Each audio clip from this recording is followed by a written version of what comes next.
नमस्कार, उत्तराखंड एक्सप्रेस में आप सभी का स्वागत है। मैं हूं नीलू और अब खबरों की शुरुआत। बुलेटिन में सबसे पहले बात सीएम धामी की आज होने वाली समीक्षा बैठक की। सीएम धामी आज दोपहर 12 बजे सचिवालय में केदारनाथ धाम के कार्यों की समीक्षा बैठक लेंगे। साथ ही ड्रोन के जरिए कार्यों की मॉनिटरिंग भी करेंगे। केदारनाथ धाम में चल रहे कार्यों की समीक्षा करेंगे सीएम धामी, क्योंकि हम आपको बता दें कि लगातार वहां काम चल रहा है। प्रधानमंत्री मोदी के आने की बात भी वहां पर हो रही है, इसलिए आज सीएम धामी समीक्षा बैठक करने वाले हैं।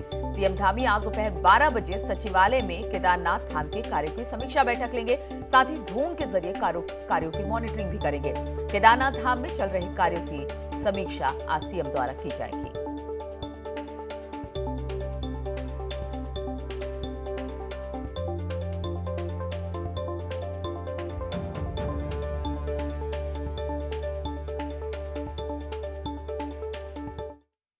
और इसी पर बातचीत करने के लिए सुनील नवप्रभात हमारे साथ देहरादून से जुड़ आए हैं। सुनील, आज एक समीक्षा बैठक सीएम की तरफ से होनी है, क्या इसको हम इस तरह से देखें कि प्रधानमंत्री के आने की यहां पर केदारनाथ में उम्मीद है, इसलिए खुद सीएम इसकी निगरानी में किस तरह से वहां कार्य प्रगति पर है इसको देखना चाहते हैं?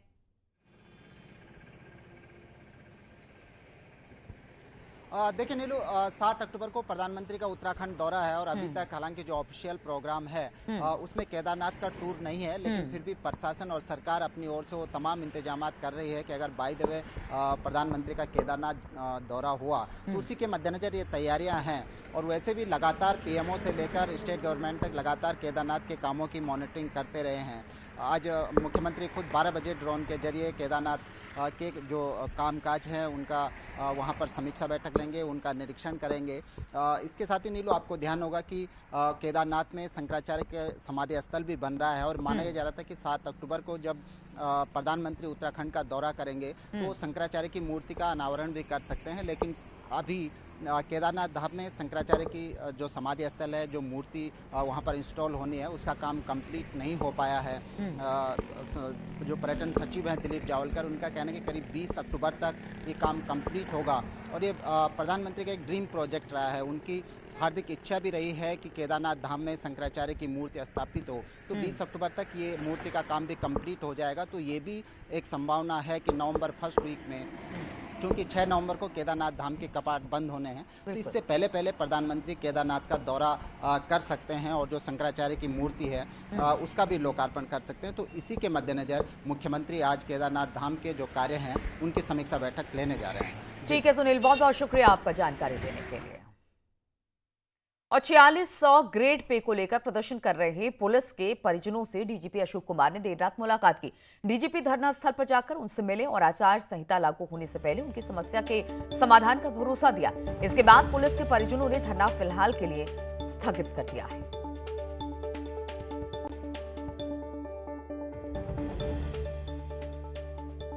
तो देहरादून में धरना स्थगित कर दिया गया है। पुलिस परिजनों का यह धरना चल रहा था, जहां पर खुद डीजीपी पहुंचे और फिर 4600 ग्रेड पे को लेकर आश्वासन के बाद जो पुलिस के परिवार वाले थे उन्होंने अपना धरना खत्म किया। और 6 अक्टूबर से उत्तराखंड में बिजली कर्मचारियों की हड़ताल के समर्थन में all India power engineering federation के अध्यक्ष शैलेश दुबे देहरादून पहुंचे। वहीं मीडिया से बातचीत के दौरान शैलेश दुबे ने कहा कि उत्तराखंड की सरकार और निगम प्रशासन कर्मचारियों के हितों के बारे में जल्द फैसला ले। कर्मचारी हड़ताल पर नहीं जाना चाहते, लेकिन निगम प्रबंधन की लापरवाही के चलते कर्मचारी मजबूर हो गए हैं। उन्होंने कहा कि पिछली बार मांग जल्दी पूरा करने की बात कही गई थी, लेकिन अब कर्मचारियों का धैर्य जवाब दे रहा है। वहीं बिजली कर्मचारी और शासन अब आमने सामने आ गए हैं। विभाग ने नो वर्क नो पे का आदेश जारी कर दिया है। साथ ही 189 अफसरों को नोटिस भी भेजा गया है और हड़ताल पर न जाने की चेतावनी दी गई है। लाउडली कहा था ऊर्जा मंत्री जी ने कि जो पावर कॉर्पोरेशन के लेवल की मांगे हैं वो 15 दिन में और जो गवर्नमेंट के लेवल की मांगे हैं वो 1 महीने में। पर्टिकुलरली जो एसीपी की मांग है 9 साल, 14 साल, 19 साल, लिखित समझौता है कि 1 महीने में उसके आधार पर आदेश कर दिए जाएंगे। आज 2.25 महीने से ज़्यादा हो गया। तो बिजली कर्मियों का धैर्य जो है कितनी बार उसकी परीक्षा ली जाएगी। और रुड़की के सिविल लाइन कोतवाली क्षेत्र के सोलानीपुरम में एक धार्मिक स्थल पर धर्मांतरण की सूचना मिलने पर हिंदू संगठनों से जुड़े लोग मौके पर पहुंच गए। आरोप है कि लोगों ने धार्मिक स्थल पर जमकर मारपीट की, तोड़फोड़ की। सूचना मिलते ही मौके पर पहुंची पुलिस ने मामला शांत करवाया। इस दौरान 5 लोग घायल हो गए हैं, जिन्हें उपचार के लिए अस्पताल में भर्ती करा दिया गया है। वहीं एक युवक की हालत गंभीर बताई जा रही है, उसे भी हार्ट सेंटर रेफर कर दिया गया। पुलिस ने पीड़ित पक्ष की तहरीर के आधार पर 7 नामजद सहित 100 से अधिक अज्ञात लोगों के खिलाफ मुकदमा दर्ज किया है। फिलहाल पुलिस पूरे मामले की जांच पड़ताल में जुटी है। इस संबंध में एक तहरीर आई है, सोलानीपुरम एरिया में ये घटना हुई है, जिसके संबंध में जो भी इसमें लिखित तहरीर है, इसमें विधि सम्मत कार्रवाई की जा रही है और तत्काल इसमें अभियोग पंजीकृत करके जो भी धाराएं हैं उसके हिसाब से कार्रवाई शुरू होने के पहले ही हमने जैसे स्टार्ट होने के पहले जय श्री राम वंदे मातरम के नारे लगाते हुए तकरीबन 400-500 गिन नहीं सकते थे, इतने लोग थे, तो वो लोग ऊपर आए और बिल्कुल आते ही मारने लगे। और चमोली के त्रिशूल पर्वत पर एवलांच की जद में आए नौसेना के 4 ट्रैकरों के पार्थिव शरीर को एयरफोर्स के विशेष विमान द्वारा नेवी हेडक्वार्टर के लिए अब भेज दिया गया है, जहां से बाद में उनके पार्थिव शरीर को उनके घर भेजा जाएगा। शुक्रवार को सुबह मिशन माउंट त्रिशूल के दौरान समिट पॉइंट से पहले हिमस्खलन होने से 5 नौसेना के ट्रैकरों के साथ ही एक शेरपा इसकी जद में आ गए थे, जिसके बाद यहां पर सेना द्वारा लगातार सर्च अभियान चलाया गया। इसके बाद शनिवार को बर्फ में 4 शव को देखा गया। सेना द्वारा हेलीकॉप्टर की मदद से इनको रेस्क्यू कर जोशीमठ लाया गया, जहां पोस्टमार्टम के बाद उनके शवों को सेना को सौंप दिया गया। वहीं एक ट्रैकर और शेरपा अब भी लापता है।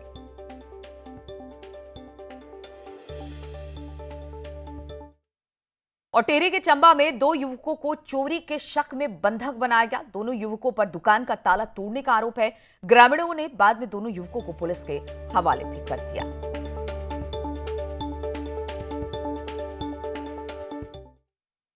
और रामनगर के भवानीगंज में एक रामलीला का मंचन किया जा रहा है। ये रामलीला अन्य रामलीलाओं से थोड़ा हटकर है, जहां पर इसे देखने के लिए भारी तादाद में दर्शक पहुंच रहे हैं।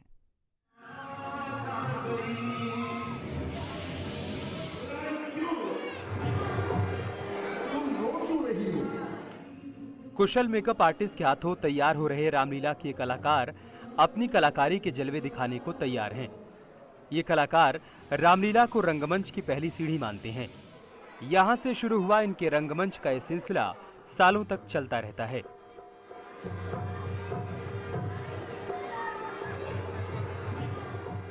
मैं पिछले 11 वर्षों से यहाँ पर रोल कर रहा हूँ और हमारी जो रामलीला है वो सीखने की प्रथम पाठशाला है। यहाँ से हम लोग सीख के और मंचों पर भी रोल करने जाते हैं, सब बाहर करने जाते हैं।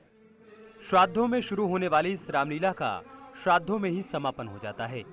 ये रामलीला 48 वर्षों से आयोजित की जा रही है।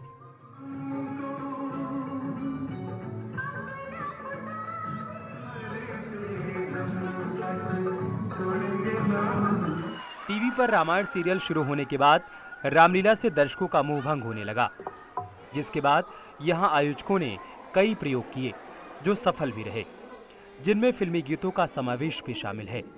और इस तरह के मंचन को देखने के लिए दर्शकों की भारी भीड़ जुटती है। हमारी ये रामलीला लगभग 48 साल से चल रही है और ये श्राद्धों में होने वाली एकमात्र रामलीला है और श्राद्धों में प्रारंभ होकर श्राद्धों में ही खत्म हो जाती है। रामनगर की एकमात्र अनूठी रामलीला है जहां लीक से हटकर इसका मंचन किया जाता है, जिसे दर्शकों का भी भरपूर प्यार मिल रहा है। गोविंद पाटनी, न्यूज़ 18, रामनगर। और देश के 10 प्रसिद्ध बोर्डिंग स्कूल पहली बार एक साथ आए हैं, जिनका मकसद है बोर्डिंग स्कूल की दिक्कतों को सरकार तक पहुंचाना और कोविड के समय जो चैलेंजेस स्कूल मैनेजमेंट ने देखे उस पर मिलकर काम करना। इन सभी ने boarding school association of India नाम से एक एसोसिएशन बनाकर स्कूलों ने मिलकर काम करने का फैसला लिया, जिसमें देहरादून के प्रसिद्ध Doon school, Welham boys, Welham girls school के साथ ही सेलाको इंटरनेशनल स्कूल भी शामिल है। साथ ही राजस्थान, तमिलनाडु, हिमाचल प्रदेश, ग्वालियर, असम के स्कूल भी इसमें शामिल। Felt that the purely residential boarding schools should have a voice of their own, and that was the reason why some of us 10 founding schools have decided to to register a society with the name of Boarding School Association of India. It is a purely residential, private, unaided schools. और चुनावी साल में अपनी मांगों को लेकर सरकार पर दबाव बनाने की कोशिश में लगे कर्मचारी संगठन आपस में ही भिड़ गए। सरकार भी गफलत में है कि किसको वार्ता के लिए बुलाया जाए और किसको नहीं।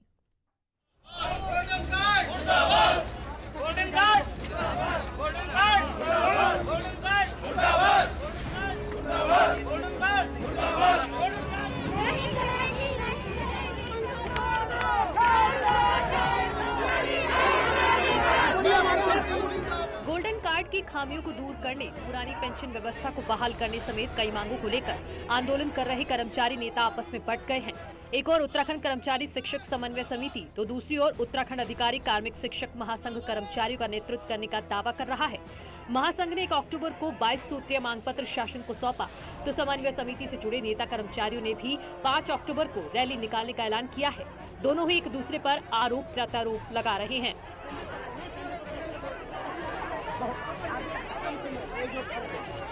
देखिए, कर्मचारी वर्ग को अगर देखा जाए तो कर्मचारी वर्ग महासंघ के साथ जुड़ा है, लेकिन कुछ लोगों की केवल व्यक्तिगत महत्वाकांक्षा के कारण जो लोग सेवानिवृत्त हो चुके हैं, उन्हें सिर्फ एक कुर्सी के लालच ने कर्मचारियों को अलग अलग भटकने का काम किया है। दूसरा महासंघ उसने कार्यक्रम किए तो थे, उनको वापस ले लिया। तो आखिर जब सभी लोग हमारे साथ हैं, वही प्रांतीय रैली परसों 5 तारीख को होने जा रही है, उसमें भी आपको स्पष्ट हो जाएगा कि कौन किसके साथ है, किसके साथ कर्मचारी है, किसके साथ नहीं है। उधर खुद ऊर्जा निगम के कर्मचारियों के आंदोलन से जूझ रहे मंत्री हरक सिंह रावत का कहना है कि लोकतंत्र में सबको अपनी बात कहने का अधिकार है, तो दबाव की राजनीति नहीं होनी चाहिए। अगर माना कोई हट धर्मता अपनाता है तो मुझे नहीं लगता कि ये एक लोकतंत्र में सबको अपनी बात कहने का अधिकार है। लेकिन बेसिकली चाहे मैं हूँ चाहे कोई भी हो, हम सब एक कहीं न कहीं हम कुछ नियम कायदे कानूनों में बंधे हुए हैं।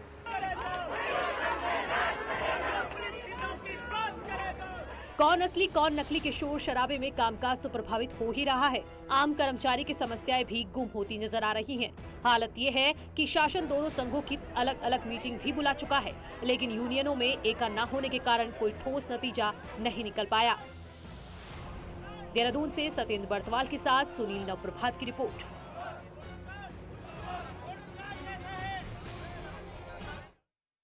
और कर्णप्रयाग गैरसैंण विकास खंड की कई सालों की मांगों को सीएम पुष्कर धामी ने पूरा किया।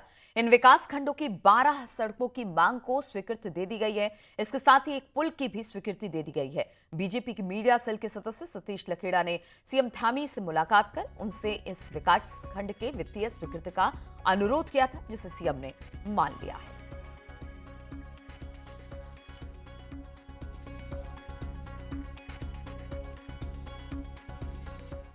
आज गैरसैंण और कर्णप्रयाग क्षेत्र के लिए ऐतिहासिक दिन है। माननीय मुख्यमंत्री जी ने इन दोनों विकास खंडों के लिए 12 सड़कों की वित्तीय स्वीकृति प्रदान की है।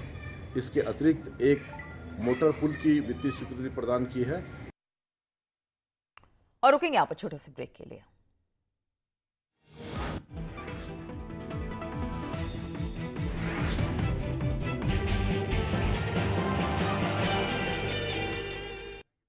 और इस वक्त एक बड़ी खबर आ रही है। सीतापुर में प्रियंका गांधी को हिरासत में लिए जाने पर प्रियंका गांधी और पुलिस वालों के बीच कहासुनी हुई है। प्रियंका गांधी ने पुलिस अधिकारियों से 2 टूक कहा कि बगैर वारंट आप लोग मुझे रोक नहीं सकते।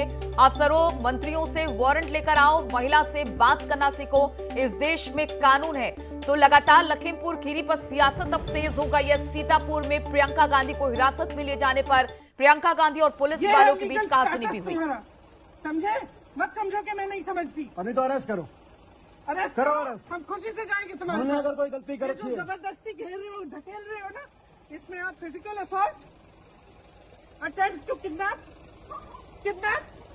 Attempt to molest, attempt to harm. समझे? समझती हूँ मैं सब कुछ। छू के देखो मुझे, जाके अपने अफसरों से और अपने मंत्रियों से जाके वारंट लाओ, ऑर्डर लाओ, समझे?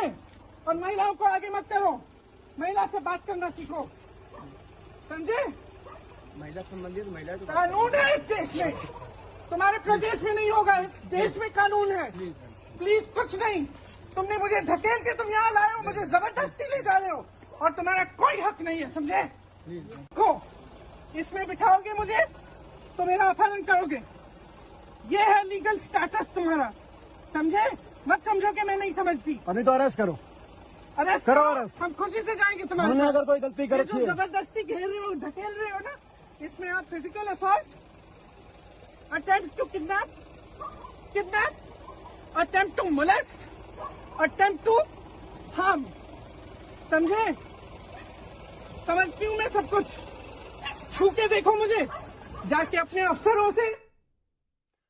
तो आपने देखा किस तरह से प्रियंका गुस्से में थी। हम आपको बता दें, सीतापुर में प्रियंका गांधी को हिरासत में लिए जाने पर प्रियंका बिफर पड़ी। प्रियंका गांधी और पुलिस वालों के बीच कहासुनी हुई, जो अभी आपने सुना। प्रियंका गांधी ने पुलिस अधिकारियों से दो टूक कहा कि बगैर वारंट आप लोग मुझे नहीं रोक सकते हैं, अफसरों मंत्रियों से वारंट लेकर आओ, महिला से बात करना सीखो, इस देश में कानून है, भले आपके स्टेट में कानून हो ना हो। बातचीत करने के लिए राजीव इस वक्त फोन लाइन पर हमारे साथ जुड़ गए हैं। राजीव, कहां पर रोका गया था प्रियंका को, जिसके बाद इतने गुस्से में आ गई प्रियंका? देखिए, कांग्रेस महासचिव प्रियंका गांधी को सीतापुर के हरगांव में हिरासत में लिया गया था। उसके बाद उन्हें सीतापुर पुलिस लाइन में रखा गया है। इस दौरान प्रियंका गांधी ने जो पुलिस प्रशासन के अधिकारियों से कहा कि वो पीड़ित परिवार से मिलने जा रही हैं, ऐसे में ये उनका लोकतांत्रिक हक है। लेकिन उसके बावजूद स्थानीय प्रशासन ने ये कहा कि अभी किसी भी राजनेता को जो घटना स्थल है वहां पर जाने की इजाजत नहीं दी गई है, इसलिए आपको भी नहीं जाने दिया जाएगा। और यही कारण है कि इसके बाद प्रियंका गांधी आगबूला हो गई और उन्होंने जो अपने लोकतांत्रिक अधिकारों का हनन करते हुए योगी मोदी सरकार पर जमकर निशाना साधा है। राजीव, इस वक्त प्रियंका कहाँ पर है? इस वक्त प्रियंका गांधी सीतापुर पुलिस लाइन में है, जहां पर कांग्रेस के तमाम नेता धरने पर बैठे हुए हैं और ये इस मांग पर अड़े हुए हैं कि उनको लखीमपुर के तिकोनिया स्थित जो घटना स्थल है वहां पर जाने दिया जाए, ताकि वो जो पीड़ित परिवार हैं उनसे मुलाकात कर सके, उनको सांत्वना दे सके। ठीक है, बहुत बहुत शुक्रिया आपका हमारे साथ जुड़ने के लिए राजीव। तो प्रियंका किस तरह से बिफरी जब उनको सीतापुर के पास पुलिस वालों ने रोकने की कोशिश की। उन्होंने कहा कि इस पूरे मामले पर प्रदेश में जो हो रहा है वो ठीक नहीं हो रहा है। सीतापुर की ही बात करें तो आप सांसद संजय सिंह गिरफ्तार कर लिए गए हैं। लखीमपुर खीरी जाते वक्त उन्हें गिरफ्तार किया गया है। बिस्वा चुंगी के पास से संजय सिंह की गिरफ्तारी हुई है। मृतक किसानों के परिजनों से मिलने जा रहे थे तो एक एक कर तमाम पार्टियां आप सीतापुर से होते हुए लखीमपुर पहुंचना चाहती है, लेकिन पुलिस वाले उन्हें रोक रहे हैं। अब खबर ये आ रही है कि आप सांसद संजय सिंह की गिरफ्तारी भी हुई है। लखीमपुर खीरी जाते वक्त गिरफ्तार किया गया है। बिस्वा चुंगी के पास संजय सिंह को गिरफ्तार किया गया है। बताया जा रहा है कि मृतक किसानों के परिजनों से मिलने जा रहे थे संजय सिंह, जिस दौरान उन्हें गिरफ्तार किया गया है।